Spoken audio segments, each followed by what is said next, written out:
Hi, welcome to Pinoy Swiss Abroad. If you're new to my channel, please try to watch in full before subscribing. Thank you!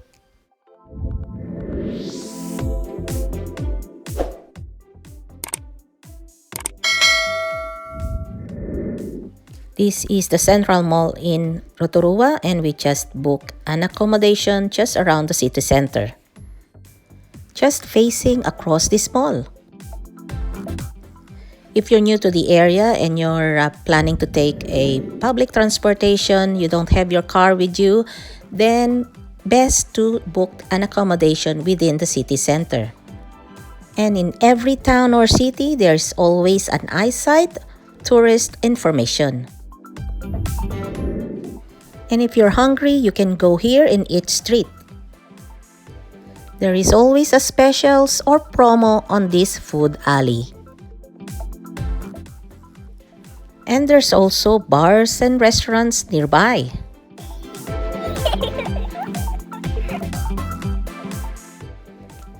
You can also check my older videos about Rotorua here on this thumbnail.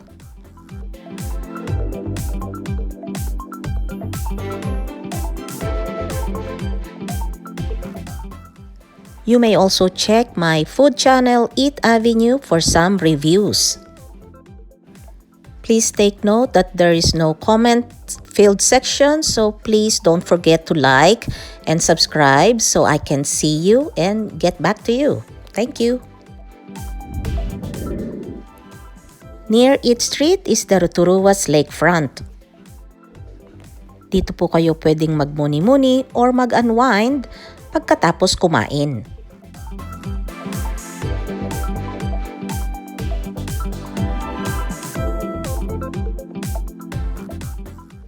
At the time, they are still making some developments on this lakefront, but probably by now, it's all good.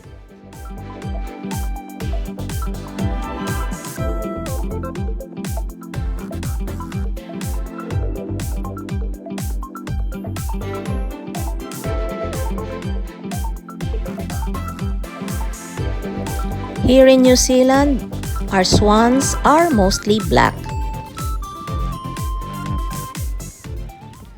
And yes, this is a lake. Like Queenstown and Taupo, they have big lakes.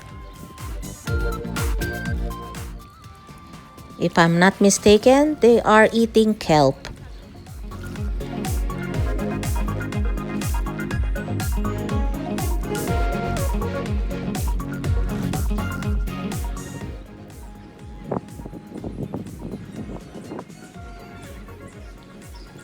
It is nice to relax and unwind here.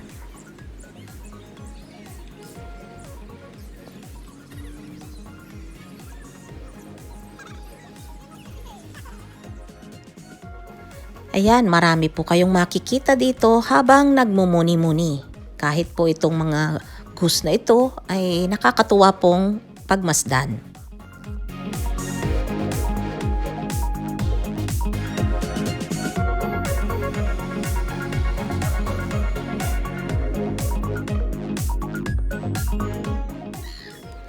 And these are seagulls. They are territorial. There are a lot of varieties of seagulls here in New Zealand. First come, first serve, ika nga. Kung siya yung unang nakakita sa'yo, kanya yung teritoryo na yon at walang ibang dapat kumuha ng mga pagkain na ibibigay sa kanya.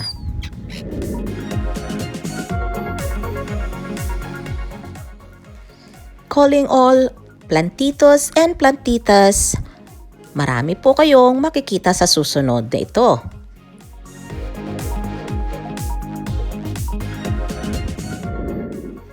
And this is one of the main entrance of the government gardens.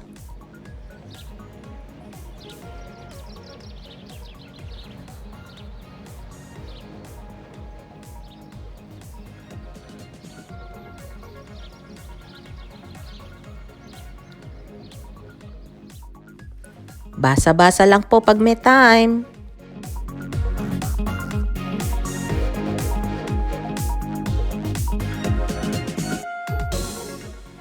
Yup, flowers galore. Magsawa po kayo sa katitingin sa paligid dito. Napakarami pong mga bulaklak at napakarami pong varieties kahit po mga bees.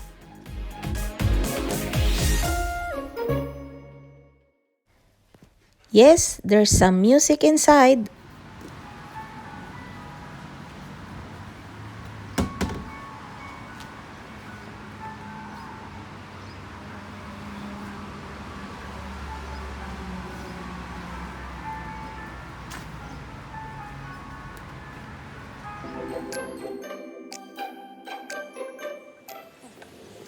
This is just outside the government gardens, just on the pavement on this street. Next is the Hikuraw Park.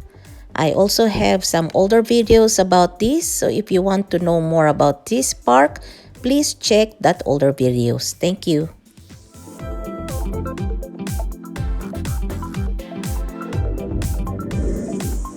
And yes, as I have said before, there are a lot of geothermal locations here in New Zealand, and Rotorua is one of them. You can see some boiling lake, mud pools, and hot spring all around here in Rotorua and other geothermal locations.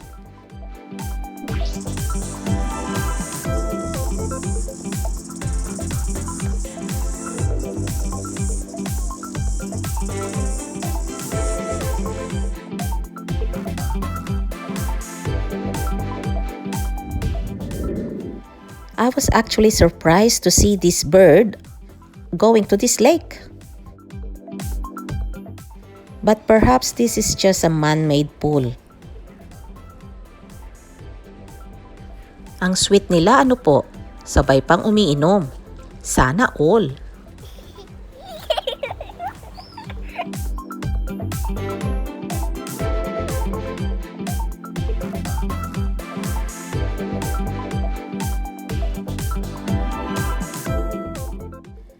And yes, you can see inside this Hikuraw Park, there is this food spa. And some for barbecues for your picnic. Outside the city center is the gondola.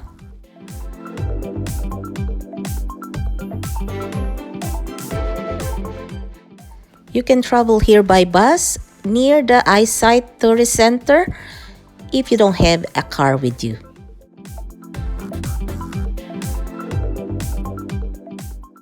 And these are the chair lifts for the luge.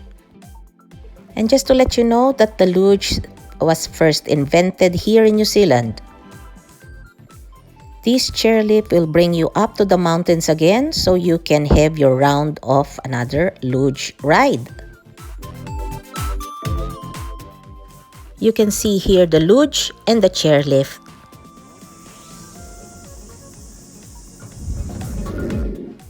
Across the gondola is the Rotorua Heritage Farm, just across this road. They have the farm tour and the 3D gallery like this. Take bus number 1 to come here. Next attractions outside of the city center is the Redwoods.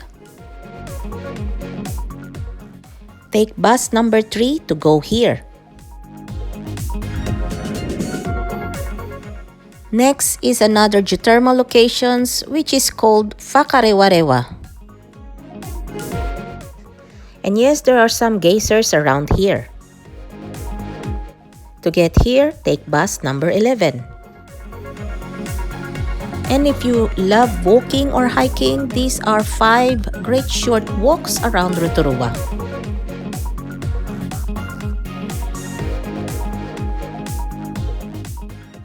You can ask the reception at your accommodation or go to Eyesight for some information on how to get here. All accommodations here in New Zealand should have a map for them to show you the whereabouts of all these tourist spots. At kung hindi po kayo marunong magbasa ng mapa, matututo po kayo dito sa New Zealand. Please check my Rotorua adventures from previous videos of last year. And of course, take bus number 10 to go to the airport.